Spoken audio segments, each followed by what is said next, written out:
Lukaku Inter, 3 motivi per cui l'affare sarebbe da fare e 3 motivi per cui invece non sarebbe da fare. Oggi ragazzi vogliamo soddisfare tutti voi perché in queste settimane, in questi giorni, anzi in particolare abbiamo parlato molto spesso della possibilità del ritorno di Romelu Lukaku all'Inter e abbiamo incassato tanti commenti altrettanto decisi tra chi diceva assolutamente sì, riportiamolo a Milano e chi diceva assolutamente no, lasciatelo dove sta e andiamo su altri profili. Quindi all'interno di questo contenuto ho cercato di sintetizzare all'interno di 3 motivazioni, sia le 3 appunto motivazioni per pensare ad un ritorno di Lukaku come positivo per l'Inter, sia 3 motivazioni per cui pensare ad un ritorno negativo. Ce ne potranno essere anche tante altre, vi invito anzi poi al termine del video a scrivermele nei commenti se vi viene in mente altro. Io ho sintetizzato le 3 principali che mi sono venute in mente ragionando sull'operazione. Quindi andiamo subito nel contenuto, vediamo i 3 motivi per il sì e i 3 motivi per il no.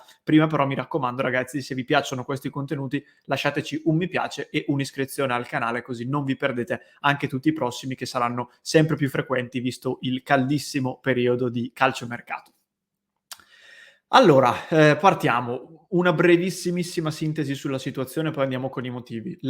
Il ritorno di Lukaku all'Inter si fa sempre più caldo. Ne abbiamo parlato anche ieri in diretta, ma comunque ne parliamo di fatto ogni giorno, perché più passano le ore e più pare avvicinarsi appunto il ritorno di Big Rom a Milano. Una trattativa che di fatto inizialmente ha condotto lui in prima persona, parlando sia con Thomas Tuchel, l'allenatore del Chelsea, sia con Todd Boehly, che è il nuovo proprietario del club. È riuscito a quanto pare Lukaku a strappare l'approvazione per un addio in prestito e quindi di fatto nella giornata di ieri ci sarebbe stato questo primissimo contatto ufficiale in modalità videoconferenza tra l'Inter e appunto il Chelsea.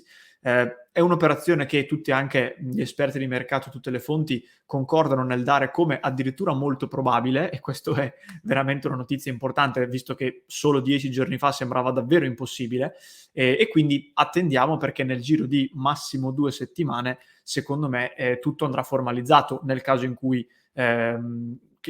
tutto vada bene, perché come sapete entro il 30 giugno, se l'operazione viene fatta entro il 30 giugno, l'Inter potrà godere dei benefici del decreto crescita, che per queste cifre sono importanti. Viceversa no, e quindi sono portato a pensare che qualora questa cosa si faccia, la si faccia appunto entro il 30 giugno. Questa è la situazione alle 14 circa del 16 giugno, perché poi qui ogni minuto quasi arrivano delle novità. Quindi andiamo nel tema e vediamo le motivazioni. Allora, parto con i 3 motivi per il sì, naturalmente. Il primo che mi è venuto in mente è che un giocatore come Lukaku, per caratteristiche fisiche e tecniche, è secondo me il classico attaccante che nella Serie A attuale è devastante e fa letteralmente la differenza. Lo abbiamo visto anche quest'anno con altri giocatori non proprio uguali a lui, ma per certi versi simili. Mi viene in mente Osimhen, mi viene in mente lo stesso. Io spesso citavo anche Vlahovic in questo senso, che per me per qualche caratteristica gli assomiglia, ma anche lo stesso Abraham della Roma. Tutti giocatori che sono potenzialmente perfetti per rendere al meglio nella Serie A attuale, e quindi anche Lukaku, che probabilmente è il più forte di tutti questi, mi porta a pensare che possa ancora fare la differenza. Secondo motivo per il sì, Lukaku ci fornisce la possibilità di ricorrere probabilmente all'unica arma offensiva che l'Inter di Simone Inzaghi non aveva nelle corde in questa stagione, ovvero i contropiedi.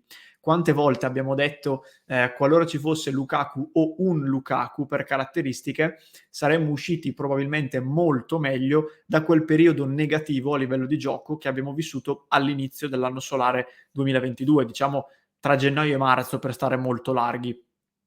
Questo perché di fatto l'Inter di Inzaghi è una squadra molto giochista, diciamo così, e nella caratteristica delle ripartenze, anche a causa delle caratteristiche degli attaccanti che ha a disposizione, qualcosa effettivamente è mancato. Quindi un giocatore come Lukaku in questo senso ti darebbe la possibilità, anche in quei periodi dell'anno in cui magari non sei brillantissimo, di essere devastante anche in contropiede.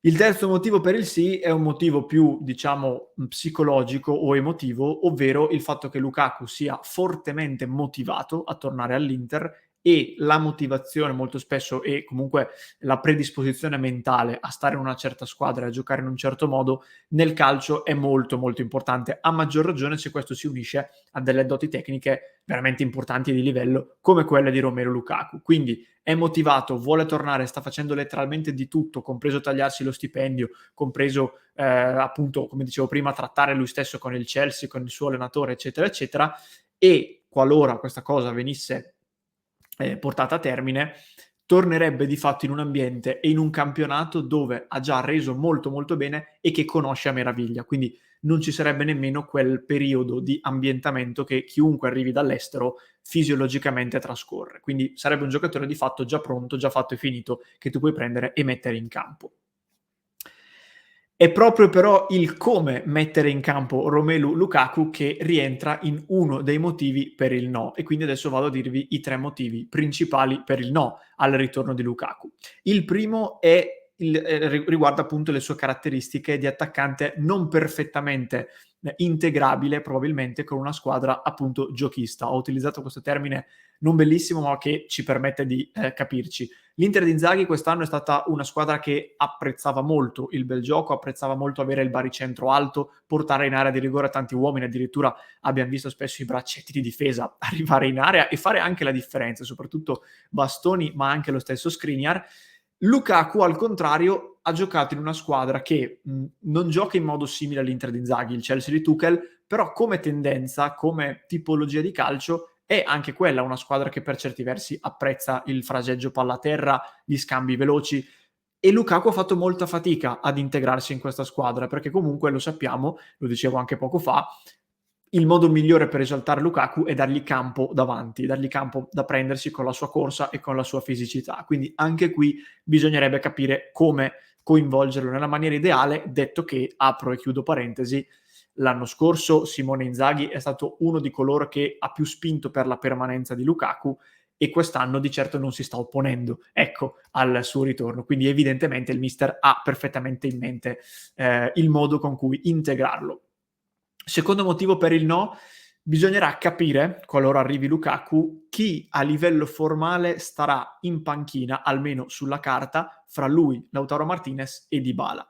2 cose importanti. La prima, il famoso tridente con Dybala alle spalle della Lula, secondo me è una strada molto difficile da battere, soprattutto all'inizio. Secondo me all'inizio si riprenderà con il canonico 3-5-2 e poi eventualmente, ma la vedo comunque difficile, nel corso dell'anno si potrà pensare ad un'evoluzione.